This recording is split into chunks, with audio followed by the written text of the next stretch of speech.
அன்பு நேயர்களுக்கு கனிவான வணக்கம்.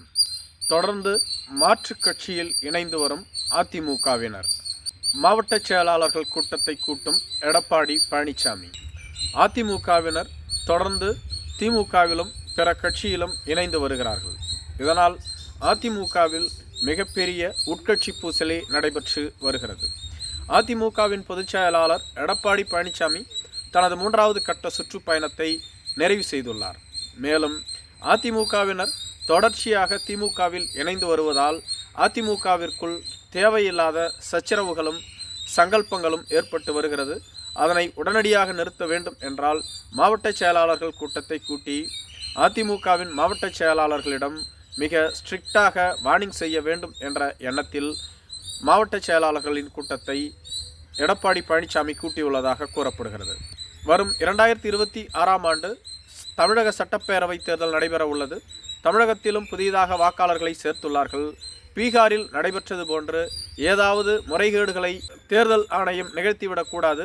மேலும் ஆளும் திமுக தரப்பும் போலி வாக்காளர்களை வாக்காளர் அடையாள அட்டையில் இணைத்து வெற்றி பெற முயற்சிப்பார்கள். அது குறித்து தான் விரிவாக ஆலோசனை நடத்த அதிமுகவின் மாவட்ட செயலாளர்களின் கூட்டம் கூட்டப்படுகிறது என அதிமுகவின் தரப்பில் கூறப்பட்டாலும் கூட உண்மை அதுவல்ல.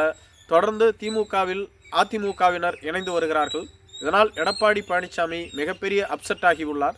எத்தனை கோடி கொடுத்து இந்த கட்சியில் நான் பொதுச் செயலாளர் ஆனேன், பொதுச் செயலாளர் ஆவதற்கு பணம் கொடுத்துள்ளேன், இதேபோன்று முதலமைச்சர் ஆவதற்கு பணம் கொடுத்துள்ளேன், பொதுக்குழுவை கூட்டி பொதுக்குழு உறுப்பினர்களுக்கு பணத்தை தனியாக செலவு செய்தேன், இந்த கட்சியை இதுவரையிலும் காப்பாற்றி வருகிறேன்.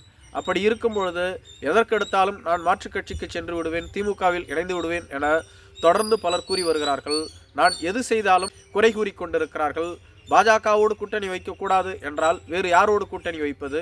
இருக்கக்கூடிய அனைத்து கட்சிகளையுமே திமுக தங்களது கூட்டணிக்கு அழைத்து சென்று விட்டார்கள். அப்படி இருக்கும் பொழுது இருக்கக்கூடிய மீதம் ஒரே கட்சி பாஜக மட்டுமே. அவர்களையும் விட்டுவிட்டு நாம் எப்படி வெற்றி பெற முடியும்? இது ஏன் இவர்களுக்கு புரியவில்லை? நான் கட்சியை காப்பாற்றுவதற்காக தொடர்ந்து போராடி வருகிறேன். பல கோடி ரூபாயை இறைத்து இந்த கட்சியை வழிநடத்தி வருகிறேன். ஆனால் மாவட்ட செயலாளர்கள், சட்டமன்ற உறுப்பினர்கள், பொதுக்குழு உறுப்பினர்கள், ஒன்றிய கழக நிர்வாகிகள் என அனைவருமே என்னிடத்தை பணத்தை பெற்றுக்கொண்டு கட்சியில் இயங்கிக் கொண்டிருக்கிறார்கள். அப்படி இருக்கும் பொழுதும் தொடர்ந்து நான் வேறு கட்சிக்கு சென்று விடுவேன் என்று மிரட்டுவது எந்த விதத்தில் நியாயம் என மாவட்ட செயலாளர்களிடம் முறையிடுவதற்காகத்தான் இந்த கூட்டம் என்று சொல்லப்பட்டு வருகிறது. மாவட்ட செயலாளர்களால் என்ன செய்ய முடியும்? ஒருவர் அந்த கட்சியிலிருந்து விலகி வேறு கட்சியில் இணைந்தால் மாவட்ட செயலாளரிடம் கேட்டுவிட்டு ஆலோசனை பெற்றுவிட்டு அல்லது அனுமதி பெற்றுவிட்டால் செல்ல முடியும். அவர்களுக்கு பிடிக்கவில்லை என்றால் வேறு கட்சியில் சென்று இணைந்து விடுகிறார்கள்.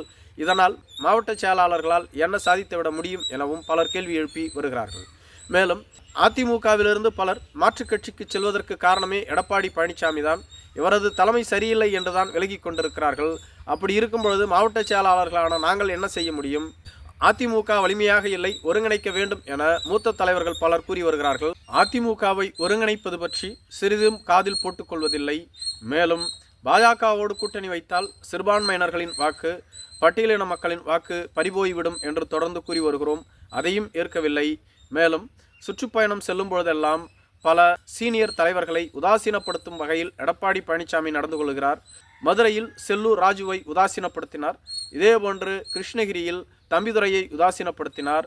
மேலும் செங்கோட்டையின் தங்கமணி, கோகுல இந்திரா, வளர்மதி, செம்மலை, அன்வர் ராஜா என பல்வேறு தலைவர்கள் இவர்களால் தொடர்ந்து உதாசீனப்படுத்தப்பட்டும் ஓரம் கட்டப்பட்டும் வருகிறார்கள். இவர்கள் அனைவருமே வேறு கட்சிக்கு செல்லக்கூடிய எண்ணத்தில்தான் இருந்து வருகிறார்கள்.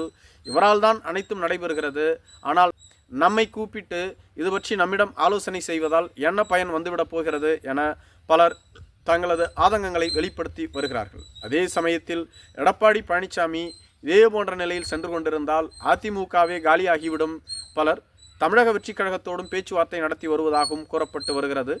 நன்றி.